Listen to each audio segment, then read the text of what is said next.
Boa noite, o Conexão Porto Indústria desta quinta-feira está começando. Empresa que atua no Porto de Santos vai investir cerca de 55 milhões de reais em novas tecnologias até 2025. Tecnologias 3D, Digital Twin, que espelha o mundo real, Internet das Coisas, Machine Learning, que aprende com base em dados, realidade aumentada e uso de drones estão entre as novidades. A gente aqui no Porto, somos bastante digitalizados. E a gente investe tanto em tecnologias clássicas, como também em tecnologias digitais. Dentro desse espectro de tecnologias digitais, a gente avaliou quais são as oportunidades que a gente pode ter para os nossos negócios, para os nossos clientes e também para os nossos colaboradores. Então, a gente montou um plano ali com uma série de tecnologias, porque as tecnologias digitais elas são mais fragmentadas. Então, a gente fez um plano ali de 3 anos e algumas delas já estão implementadas e a pleno vapor, eu diria. Então, eu posso citar, por exemplo, a gente faz uma inspeção patrimonial com drones. Então, isso você consegue aumentar a frequência dessa inspeção e também você evita que as pessoas tenham que subir em lugares que são de mais difícil acesso, como, por exemplo, um telhado, né? Outro ponto também que eu posso citar é a gente usa já tecnologia 3D para simular no digital como que está o armazém. Então, isso você consegue ter uma melhor visão, mais panorâmica do armazém em termos de localização da carga, espaços que estão mais vazios, para você fazer uma melhor alocação. É um outro exemplo que a gente já implementou por aqui. O diretor de tecnologia da Santos Brasil dá mais detalhes sobre uma destas novidades, o Digital Twin. Como se fosse uma maquete das nossas operações e permite que eu simule algumas construções ou alguns parâmetros diferentes. Então, se eu opero, por exemplo, com 100 equipamentos, o que acontece se eu começar a operar com 120? Para onde vai o outro gargalo? Então, a gente consegue fazer simulações digitais avançando no tempo, ainda estando no presente. Então, com isso, a gente consegue ser mais assertivo na movimentação e também nos investimentos. Como, por exemplo, esse caso que eu citei.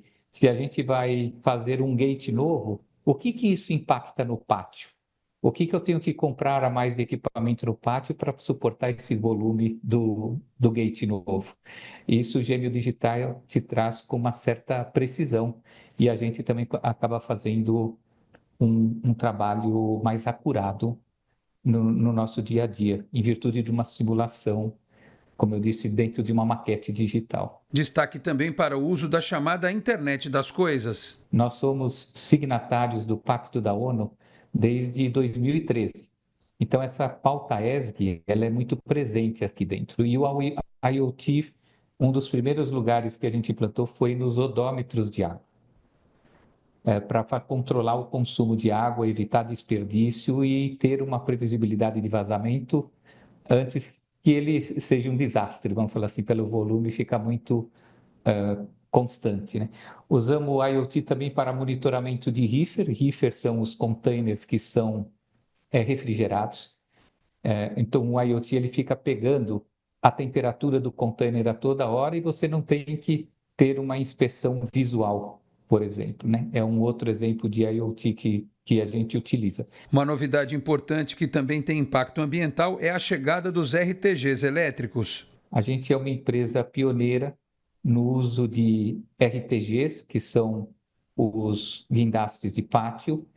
A gente começou esse ano uma operação remota em equipamentos 100% elétricos, então a pessoa não sobe mais 120 degraus para atuar no equipamento, na cabine do equipamento, ele fica num ambiente de escritório com uma mesa de controle. Então, isso é a digitalização está chegando muito forte na operação também. Esse é um trabalho que a gente já está ativo esse ano, tende a crescer no ano que vem. A gente comprou 8 equipamentos desse e já tem mais 8 encomendados. é outro exemplo de um típico clássico da indústria 4.0, porque subir 120 degraus não é muito fácil. A gente tem um caso típico aqui de uma uma mulher que ficou grávida e ela operava um RTG e logo no meio da gravidez ela teve que abandonar o posto de trabalho. Hoje ela foi uma das escolhidas para operar os primeiros ERTG, que são elétricos e remoto. E uma das coisas que ela fala e que ela fica maravilhada é que ela fala: na minha época que eu fiquei grávida, se tivesse um equipamento desse, eu ia trabalhar até a hora que eu fosse para o hospital. Porque hospital maternidade, eu digo, ela não ficou contente em largar o posto de trabalho dela naquela época, mas em virtude da exigência física que existia e ainda existe em parte dos equipamentos, ela não tinha outra opção. Ricardo reforçou ainda o crescente uso da inteligência artificial. A gente tem soluções que a gente compra onde a inteligência artificial está embarcada, como, por exemplo, essa questão que eu comentei do gêmeo digital, que faz maquete e simula a nossa operação. Uma questão de vídeo analytics, segurança cibernética, tem muita inteligência artificial embarcada quando a gente compra esse tipo de solução.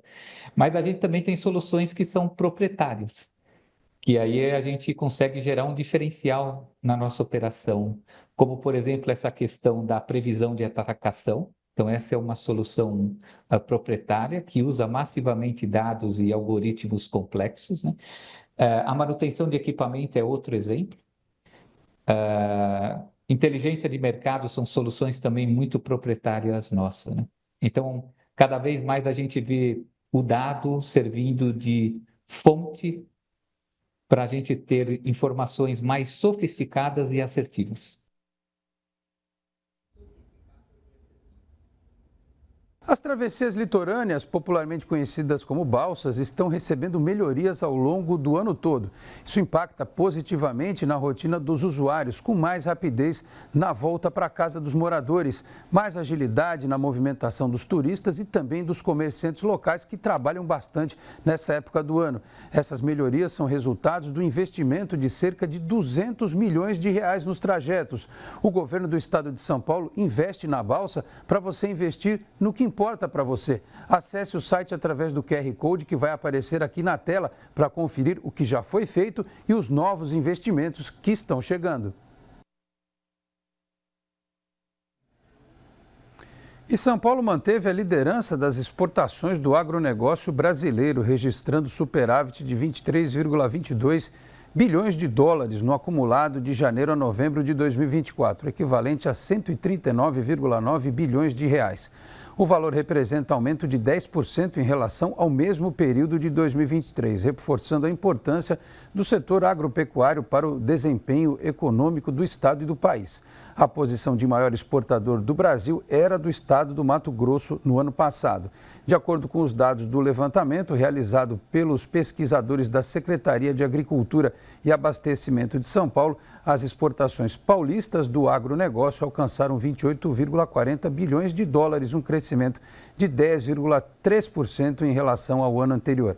As importações setoriais também avançaram, totalizando 5,18 bilhões, alta de 11,4%. São Paulo é responsável por 18,6% de participação nas exportações do agronegócio brasileiro. Na liderança dos negócios, Mato Grosso aparece na segunda posição, 16,7%, seguido pelo Paraná, 11,1% e Minas Gerais, 10,4%. E a EVE, fabricante de aeronaves elétricas de decolagem e pouso vertical, o eVTOL, e provedora mundial de serviços para a mobilidade aérea urbana, junto com a Signature Aviation, a maior rede mundial de terminais de aviação privada, assinaram um memorando de entendimento para investigar os requisitos de ecossistema, bem como os serviços em solo necessários para operações seguras, eficientes e escaláveis de mobilidade aérea avançada. Como parte do memorando, as duas empresas também vão explorar potenciais parcerias comerciais futuras.